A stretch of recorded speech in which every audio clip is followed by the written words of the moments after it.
yeah, we said that we probably lower on these ones. Now, you're seeing these ones over here, these type 2 fibers are fast twitch ones, okay? And so that's why we don't talk about them, because I think they're a subtype of the type 2X fibers. So don't worry about this. Do not worry about that in your studies, okay? Force production, low, medium, high. I think we're pretty good there. Density, high, medium. So I think we said this one was medium and this one was lower. Again, if you look at the relative distribution across there, that would probably be okay with that. Capillary density, high, intermediate, low. I think we were right on there, didn't we? Oxidative capacity, I think we said high. We said medium there, intermediate, and low. So again, depending upon how you're grading that, I don't know what the scale is specifically for this table, but if we're looking at it between fiber types, I think you're okay. Major fuel storage, I think we're right on. Glycogen, creatine phosphate, glycogen, ATP there, and then your genes there. Don't worry about the genes either. So, okay. So that table really kind of summarizes everything that you need to know about those fiber types. Okay. So looking at them biochemically, structurally, those are the differences that you should be able to do that. So, am I going to say, hey? In an exam question, reproduce this table? No. What am I going to say?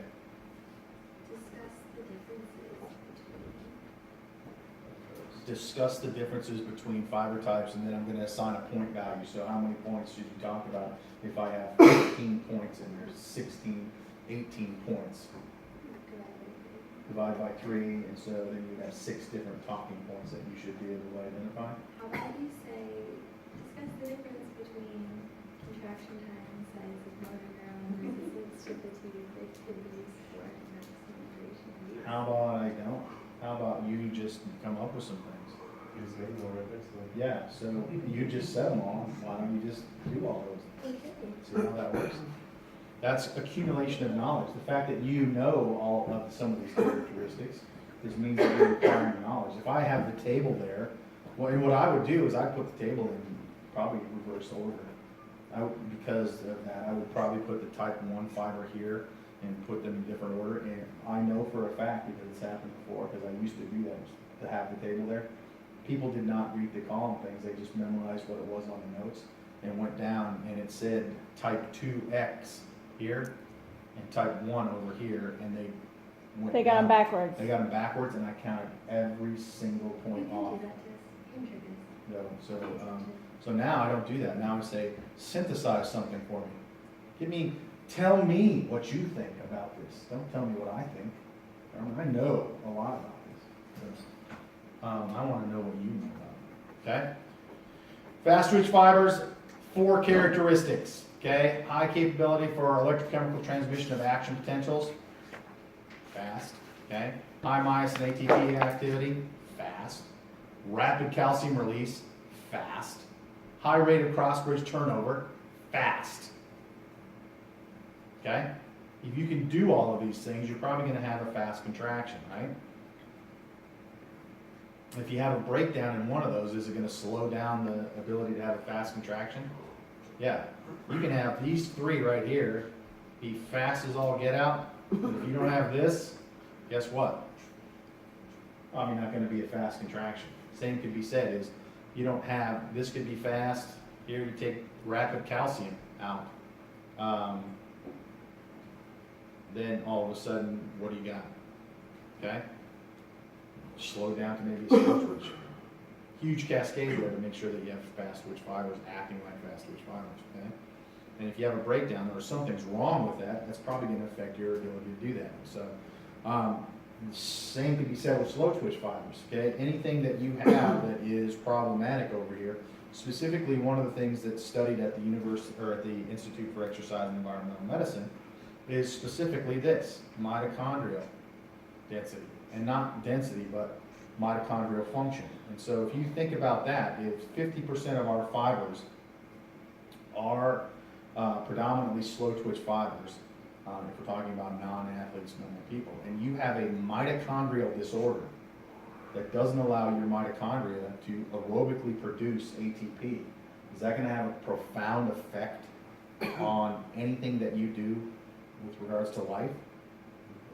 Yeah, it will. And so, unfortunately, there are people that have genetic abnormalities that their mitochondria are not functioning appropriately. So Dr. Ron Haller at the Institute for Exercise and Environmental Medicine is a neurologist that studies these people that have mitochondrial myopathies that are problematic with their ability to produce ATP. And their exercise capacity is exceptionally low. And so then how do you increase that? How do you get that better so that they can do things? Their mitochondria don't work. So there is, do you then look at more anaerobic means to allow them to do that, but then you know the limitations of anaerobic metabolism. You're not going to be able to do it for very long, okay? So think about all of the things that have to take place for a skeletal muscle to contract and all of the things that you guys take for granted, and now take one of those away, and what does it do to your ability to do normal physical exercise, okay? Walking, okay? And we're talking about one of those chains, throw the mitochondria out, okay? Other things are enzymes. Take an enzyme out of the metabolic pathway. What does that do now to your ability to contract skeletal muscle? So think about how complex that skeletal muscle contraction is. And think about that. You don't ever think about it to do it. You initiate it to say, hey, I want to walk from here to the door, but you don't think about the complexity that it takes for you to get from point A to point B. And you only see that when something goes wrong, okay? And so that's what's interesting about disease is a very unique way to study physiology, because it is physiology going bad. And so, and then you get to see some unique adaptations on that. Now, is that good for people to have a disease? No, but it happens with regards to it, and so we have to understand it. But understanding it sometimes from a disease perspective gives us insight into normal physiology as well, okay? Fast twitch fibers, okay, we know all this stuff. So this is all a review in regards to fast twitch fibers. And so you guys should be, if you're fast twitch, you should be a basketball or a soccer or a field hockey person. Is that no?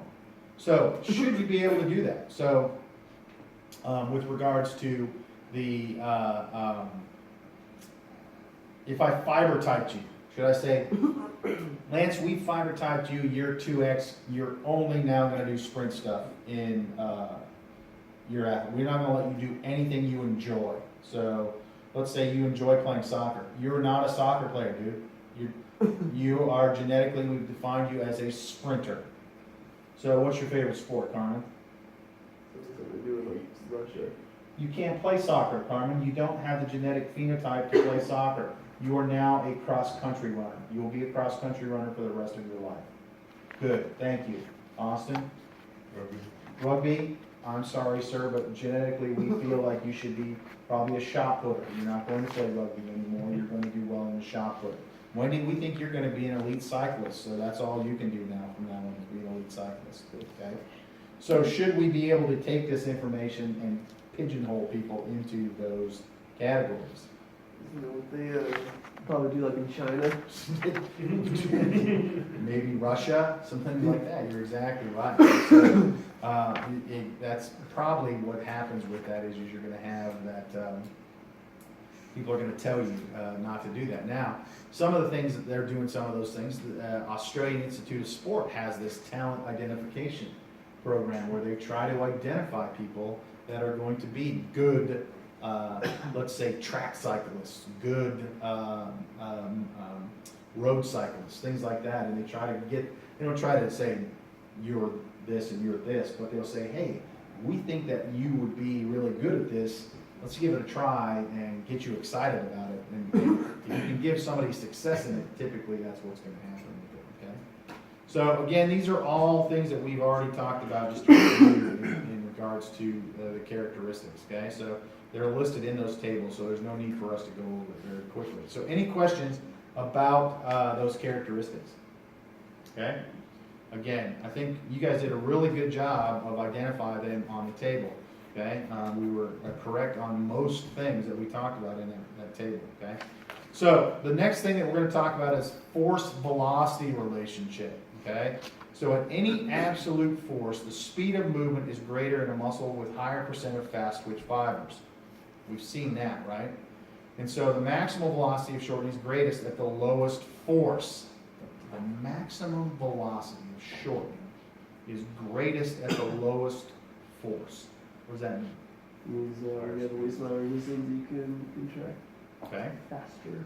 so if we were to draw that out, okay, and so we have force on this axis. So this is kind of a little different looking axis with regards to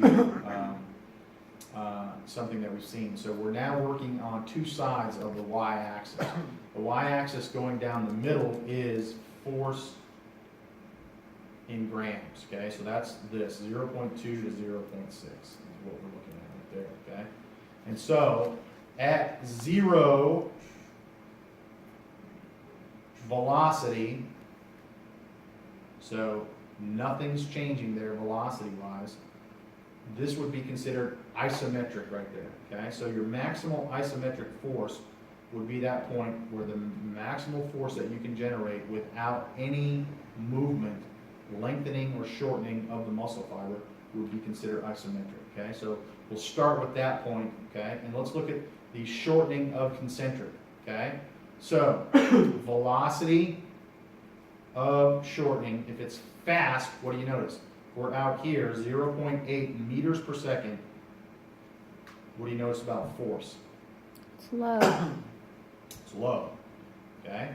And as we work back, you can see that we can generate higher forces at lower velocities. Explain that to me. It's super maximal resistance. Like if I can only curl like 50 pounds, I'm only a 60 pound dumbbell. I mean, there's a ton of force to try to keep it up. It's Heavier weight takes you longer. Explain it physiologically to me. You know how a muscle contracts now. Cross bridge is being able to attach into, would only be able to go so far, and then multiple force.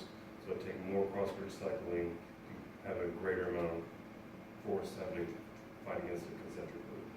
So you're saying in order to get higher forces, you have to have more myosin, actin, cross bridge attachments. Is that correct? More cycles. Okay. So then if you're saying more cycles, wouldn't you have more cycles if your velocity was faster? Yes. You'd have greater turnover, but that doesn't, you don't get the same force. You're not going the same distance each cross bridge cycle. Okay. So, or are you getting out towards point 8? Is it harder for you to, if it's moving so fast, is it hard to get cross bridge cycles?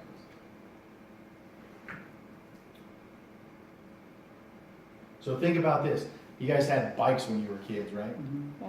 And if you put it in the lowest gear, which is the least resistance, and you wanted to go really fast, you wanted to race your friends, you're in the high sprocket on your bike. Oh, you are pedaling from here to Kingdom Come. And so you go, and there's going to be a period of time where you start out really fast, but then what do you start doing? Slowing down. You don't slow down, but what is you actually are going really fast, but what do you notice? Is you're not going any faster, right? So you're just spinning as fast as you can, but you're like, why am I not going anymore? There's no resistance for you pushing it. But the other thing that happens is you're asking those cross attachments to transition so fastly that you can't generate tension from it, okay? In order to get tension, which is what happens here on the eccentric side of things, you can see the force is above 1, so we actually get higher forces than isometric force. Why is that?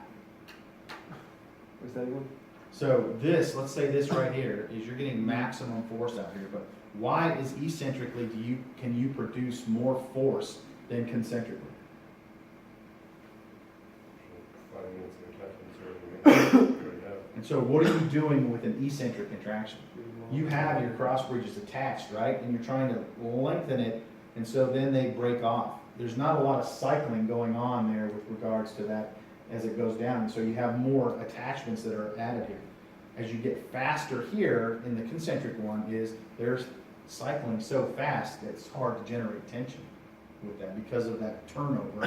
Whereas here, the turnover is now, as you're doing that. And if you go to a lengthening eccentric file, think about, I think who was talking about that. If you have a big weight that you're trying to lower really slow, that's where you can generate the most force. But if you have it just going like this, everything's just trying to hold on, go, oh God, hold this thing up constantly. And you're really generating a lot of force, even though it's moving quite fast, because all of your myosin and actin cross bridges are attached, going, hold on, boys and girls, we're gonna go. Now, it's possible we get out into these areas, we could be talking about injury here, right? Okay? And so, because everything's going and you're just like, pull, like that, you pull a muscle because you've loaded it up and you're asking it to do much and the force is greater than that. That's probably not gonna be the case here because this is a normal force velocity. So think about that, we'll revisit that on Monday and then talk about a couple other training adaptations and we'll be ready for an exam on Monday. Everything is notes-wise there. So Wendy had a problem looking at the videos. If she tried to look at them on Box, download them to your computer, and then they will work.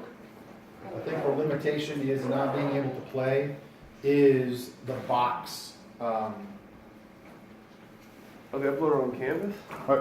Canvas, I'm sorry, Canvas. They're uploaded on Canvas, but don't try to play them in Canvas. Play them in, download them to your computer and use the computer. How many people use Macintosh computers?